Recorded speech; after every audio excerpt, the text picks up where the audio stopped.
approach to storytelling that makes things interesting is to let the audience feel a kind of confusion and not knowing exactly what's going on. The Blackcoat's Daughter is an excellent atmospheric meditation on the tragedy and heartbreak of a doomed relationship. Girls in their teens or preteens sometimes get into witchcraft because they feel powerless. They exist in relation to the men who exert authority over them. Magic, angels, demons give them agency. It makes them matter. It's empowering. Sometimes they'll date older, dangerous-seeming boys because they want to be friends with a monster that's scarier and more powerful than their fathers.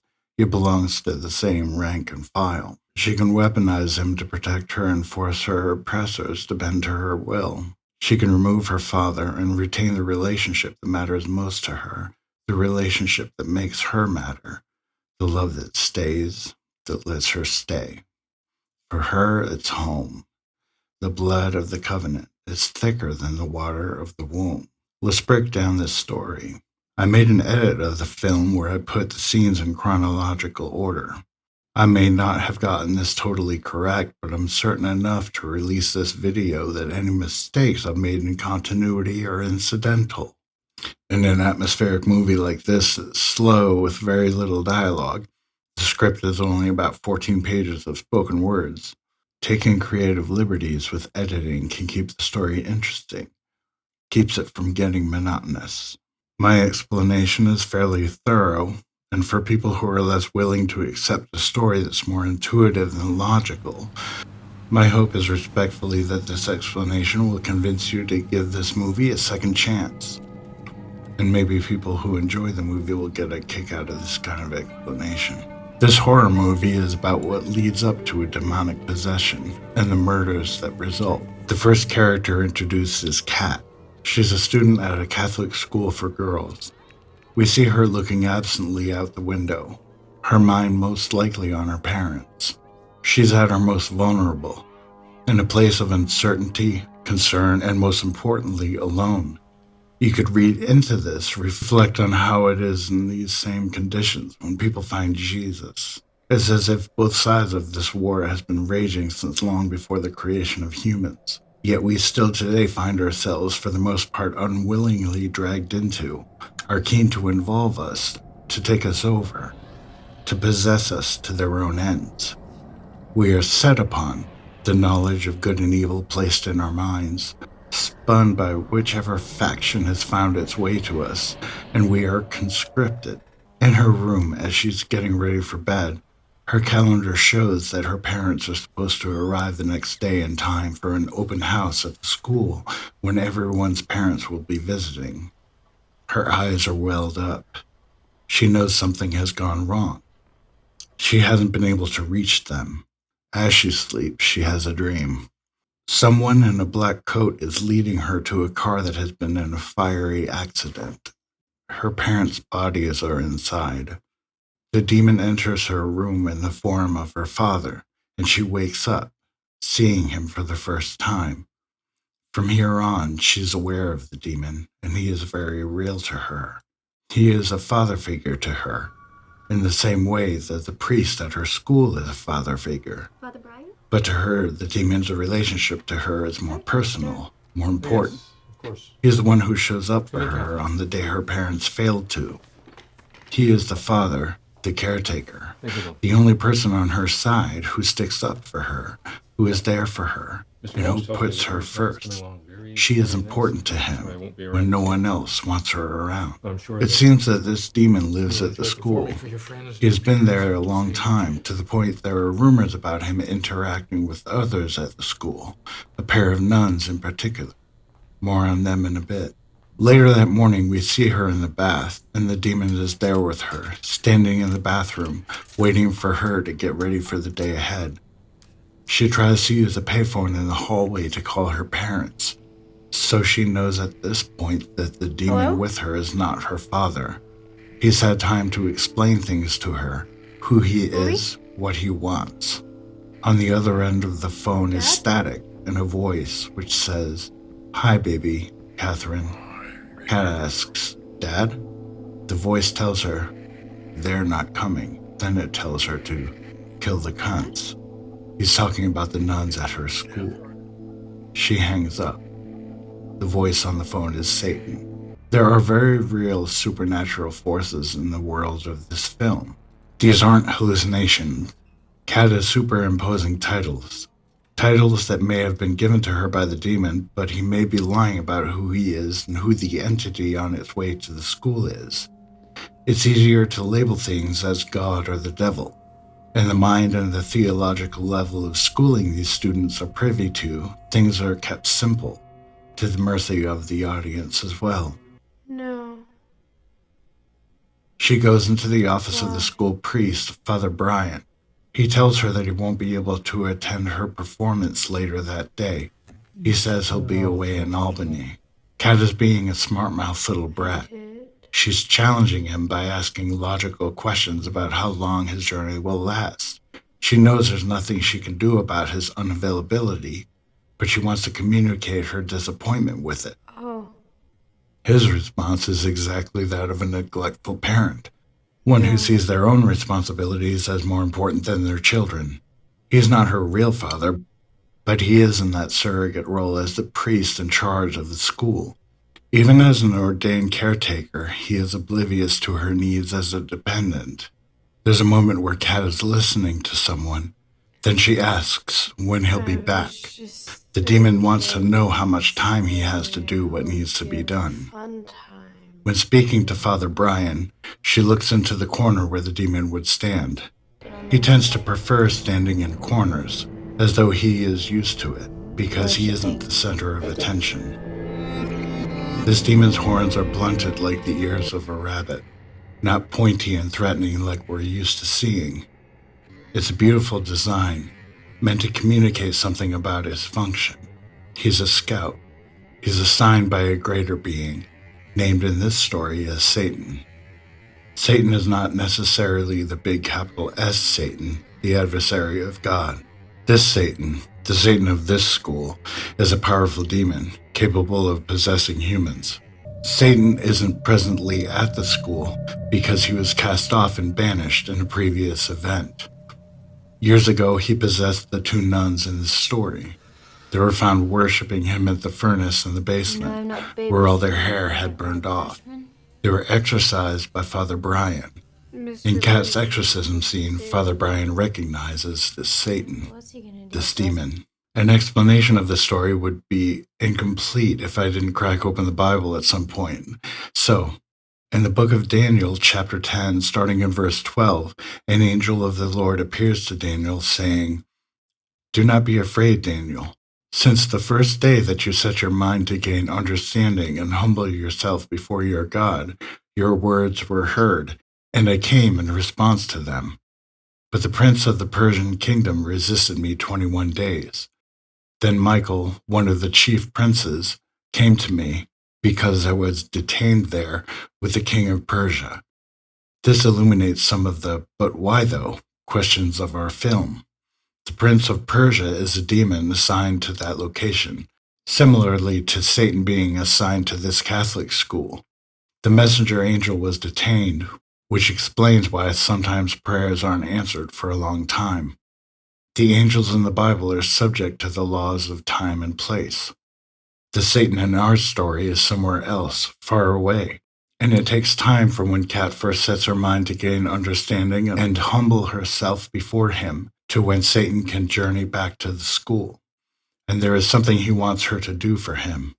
He wants her to kill the nuns who previously had worshipped him, but who turned their backs on him by submitting to the authority of the priest who cast him out.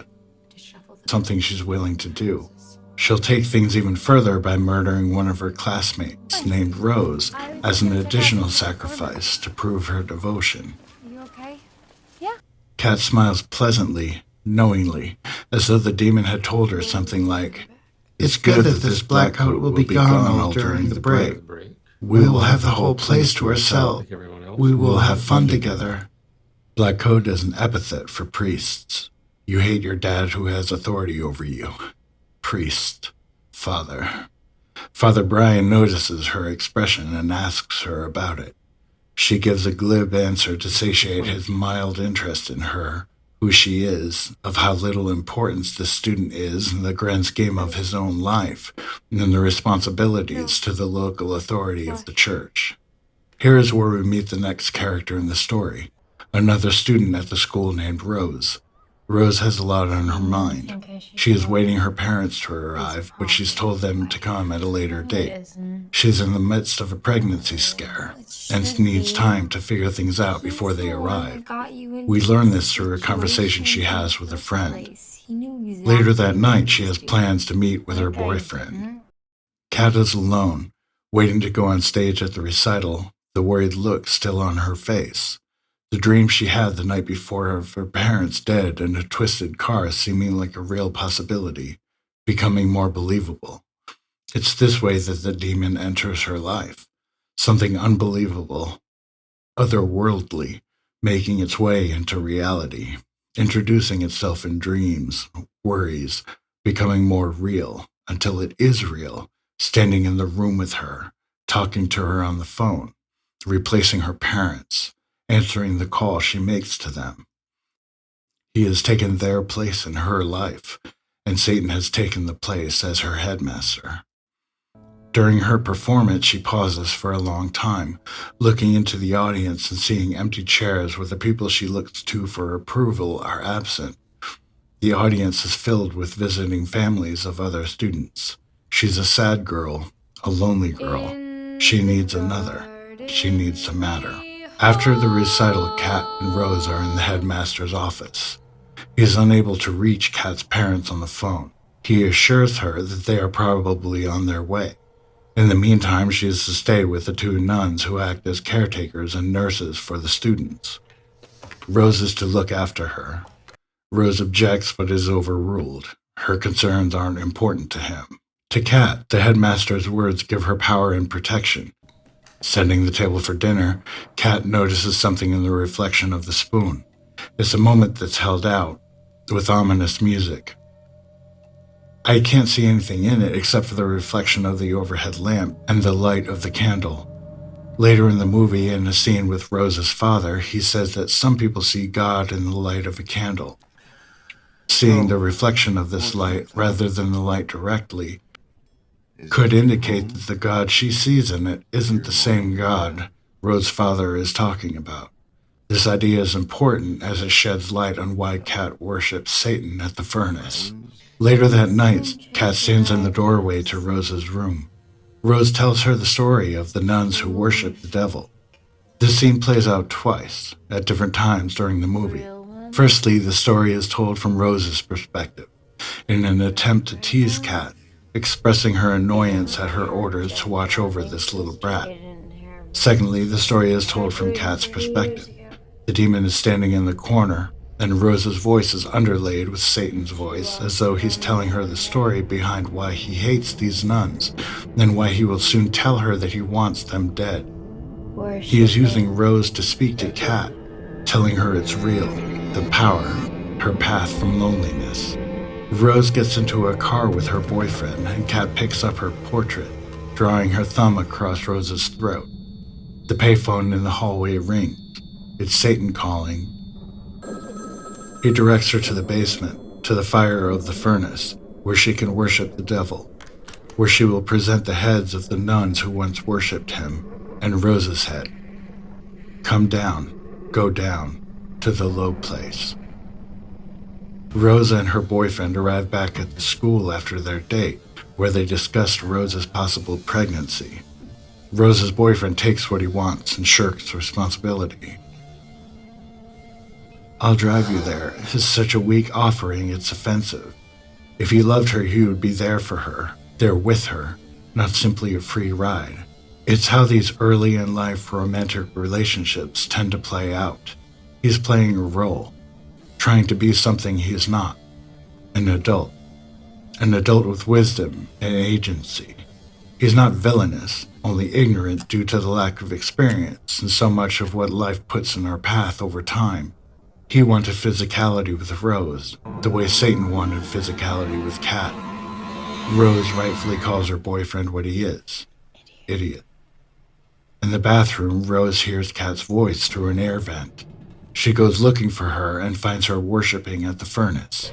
She takes Kat back upstairs where she showers and gets Kat ready for bed.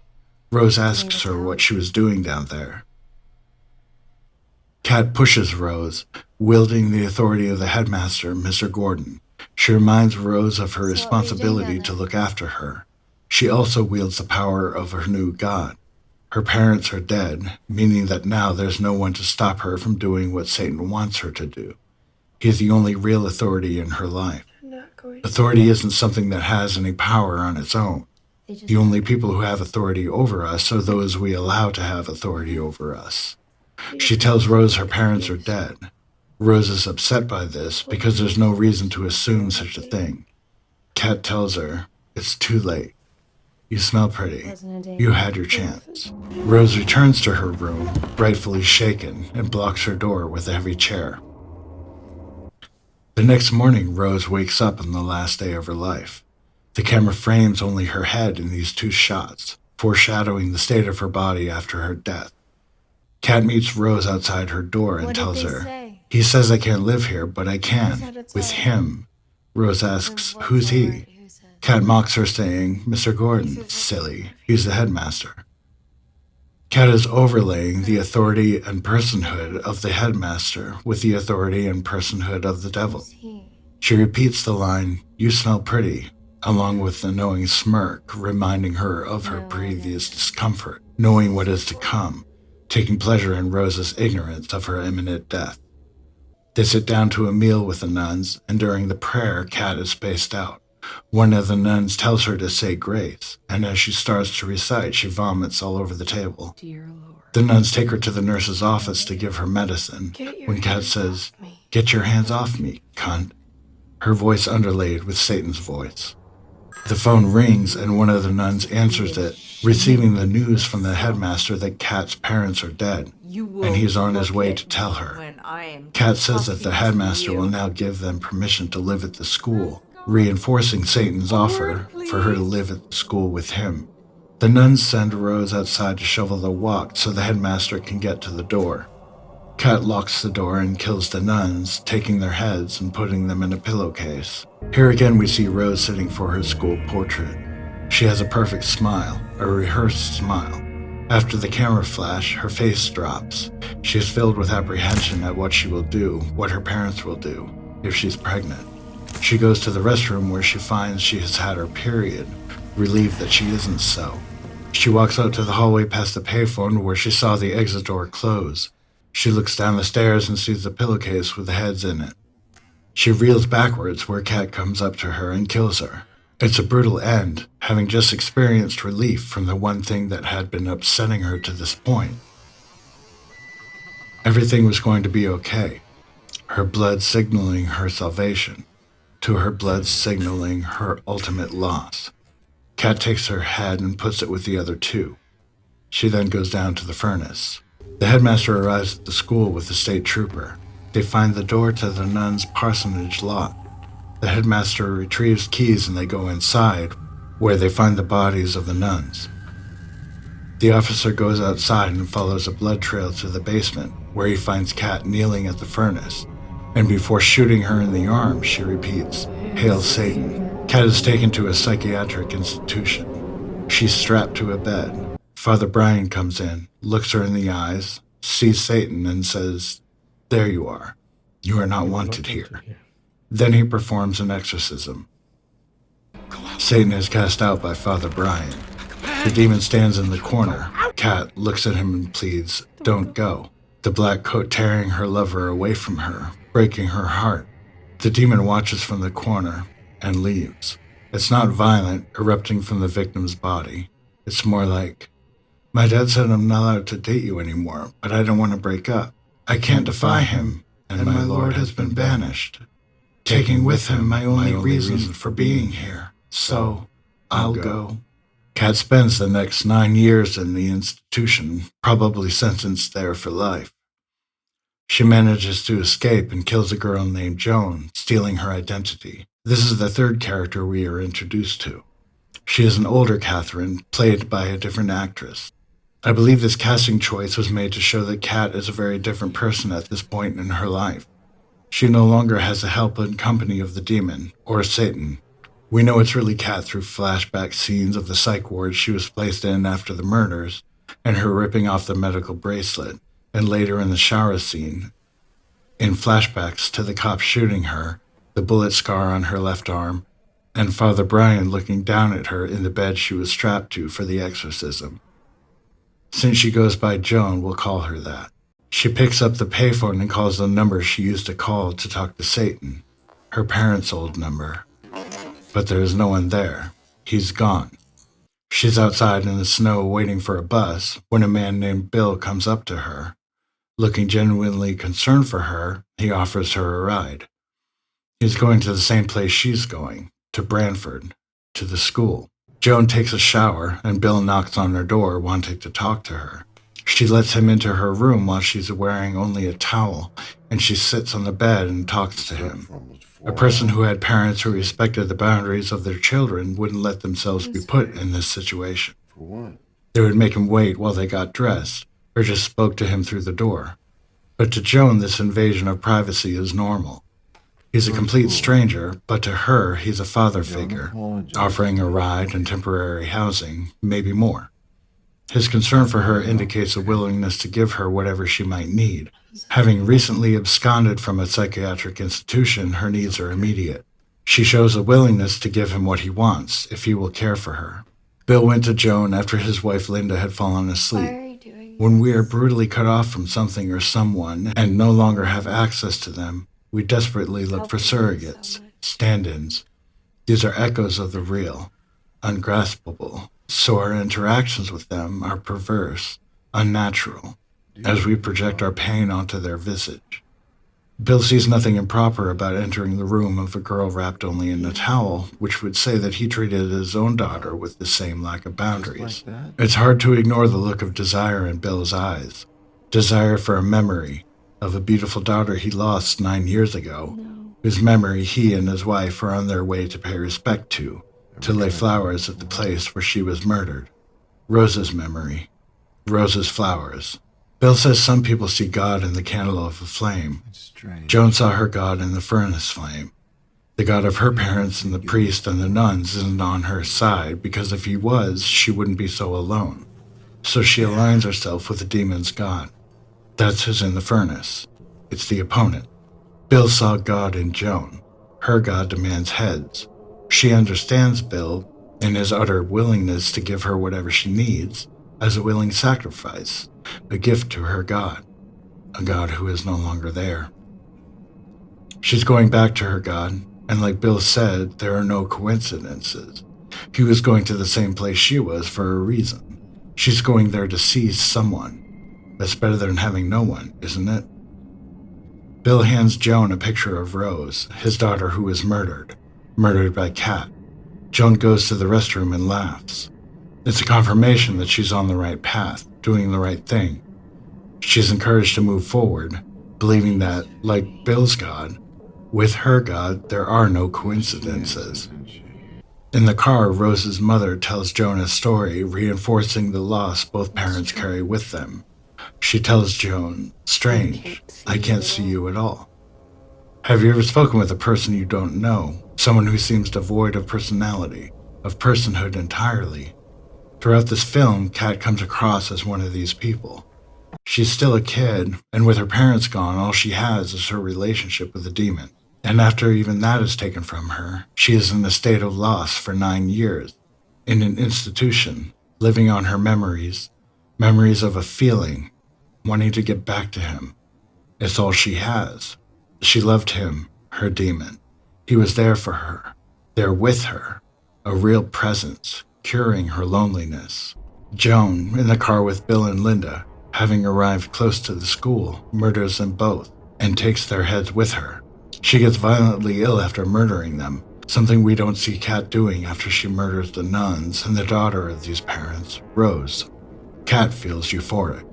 Joan is doing what she thinks she's being led to do, despite being cut off from Satan. She calls out to him and hears only an automated voice stating that the number dialed is invalid. Her murders of Rose's entire family was her doing. She was under no orders, had no authority from a higher power. She was acting of her own will. She goes to the basement, where the furnace is cold, having been shut off long ago, likely due to the school being shuttered after the murders.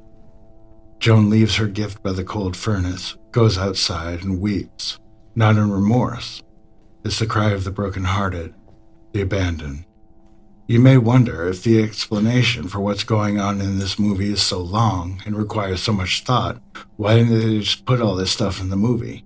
Exposition almost always destroys the continuity of a movie. Look at anything Michael Bay has done, any summer movie, any Marvel movie. The writer-director of the Blackcoat starter, Oz Perkins, had this to say at a press expo. Again, like I said, it was my first movie, and everybody knows you sort of write a movie and then you shoot it, and when you shoot your movie, you kill this. Like the script is all of a sudden no longer relevant, and then you shoot the movie, and then you go to cut it, and what you've shot is sort of strangely not relevant anymore. You got to make the best of it, and I really had a hard time with this movie. I had a hard time watching it and liking it for the longest time, and it wasn't until we laid the music in and the sound and everything that I was like, this is tolerable to me. And then we took it to the Toronto Film Festival. The reception was excellent, and since then we've just been sort of happy about it. Yeah. One of my favorite movies is Alien from 1979. There's so many elements left unanswered, so many things that would take literally half a century to explain and explore. These things are left unanswered because they make the film so interesting. You don't know anything about the demon, the dragon, the monster, the later named Xenomorph XX121. All you know for the story is what you need to know, that it's dangerous and that it's going to kill everyone on the ship unless they find a way to stop it. Ridley Scott treats the audience with the same respect as Oz Perkins. He doesn't insult your intelligence or destroy the mood of the movie by offering exposition. Interviews with the director of The Blackcoat starter frames his approach to this film. He's less of a storyteller and more of an artist, in that he thinks of this movie as its own entity, and his job is to put it in context for us in a way that is palatable. He said he pitched the idea to the industry, and they said, "We can never make it because blah, blah, blah," humanistically sad in a weird way. I could say from personal experience that sometimes artists make things and they look at it and they wonder at it. They don't really get it, even though they made it. The ideas come to us from some deep, dark place that we don't have direct access to, but the ideas come, and we bring them into reality in whatever medium seems most appropriate, and then we see what other people think about it. Sometimes we never get answers. Sometimes things have striking clarity. Look at what Andre 3000 said in an NPR interview about the album he released called New Blue Sun. As an artist, you gotta have really strong antennas, and that's really what it's about. So where I am now is where I'm supposed to be. I couldn't plan it. And here's the cool thing. Yes, we can plan it, our limited brains can plan it, but it's always greater and more magical when you're surprised by these things. I've seen artists transcend themselves, and I get emotional about it. When I see rappers go to a certain level, I'm sure they don't know, because I don't know. So I know they ain't know. But that's the magic. So y'all just looking at a magic show and it's nothing special. I'm not special. Everybody has a certain kind of magic show. I saw this movie years ago and I keep coming back to it. It's one of my favorite horror movies, for reasons similar to why Let the Right One In is a favorite. The pacing, atmosphere, framing, lighting, it's also wonderful. I'm tired of the cliche of the Catholic Church coming to the rescue in horror movies. The only institution that can save us from evil. They're empty. They have no more authority over evil or connection with the holy than you or I do. And I'm not speaking as a Protestant. If you can empathize with Kat, and I think when seen as a love story of sorts, this film intends for you to be able to do that, then the priest is a villain. The father denies the daughter her love, her only companion, against her wishes. The demon doesn't leave her violently. He goes quietly. And she feels no relief. She feels sad. And from that point on, her life goes dark. Thank you for watching this video. If you like it, please leave some kind of feedback for me. If the result is fairly positive, I'd like to make more of these. So if you have a movie that you loved or don't understand and would like for someone to pick it apart for you, leave a comment and let me know. Thanks for watching and take care of yourselves.